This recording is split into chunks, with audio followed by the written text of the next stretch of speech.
2025ஆம் ஆண்டுக்கான வரவு செலவு திட்டம் பொருளாதார ஸ்திரத்தன்மைக்கான சாதகமான நடவடிக்கை என உலக வங்கி பாராட்டு. உலக வங்கி உலகளாவிய தொண்டமைப்பாக வர்த்தக வளர்ச்சி, பணவீக்கம், கல்வி, ஆரோக்கியம் மற்றும் சூழலியல் தொடர்பான பல திட்டங்களுக்கு நிதியளிக்கிறது.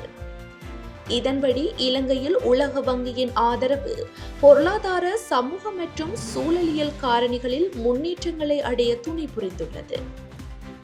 அதற்கமைவாக உலக வங்கியின் தெற்காசிய பிராந்தியத்தின் சுபீட்சத்திற்கான பிராந்திய பணிப்பாளர் வர்கீஸ் பிரதமரின் செயலாளர் பிரதீப் சபுதந்திரியை பிரதமர் அலுவலகத்தில் சந்தித்தார். பொருளாதார ஸ்திரத்தன்மைக்கான சாதகமான நடவடிக்கையாக அரசாங்கத்தின் 2025ஆம் ஆண்டிற்கான வரவு செலவு திட்டம் அமைந்துள்ளதாக உலக வங்கி பாராட்டு தெரிவித்துள்ளது.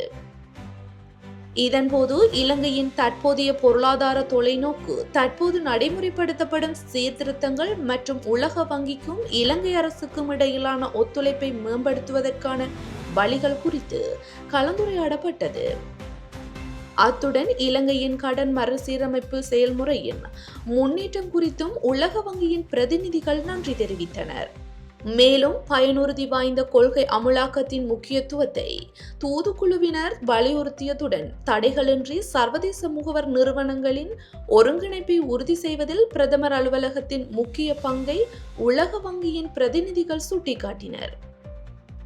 அரசாங்கத்தின் முன்னுரிமைகள் பற்றி விளக்கிய பிரதமரின் செயலாளர் 2025ஆம் ஆண்டிற்கான வரவு செலவு திட்டம் பொருளாதார ஸ்திரத்தன்மை, நல்லாட்சி மற்றும் பேண்டகு அபிவிருத்தியை மையமாக கொண்டதாக அமைந்துள்ளது என குறிப்பிட்டார்.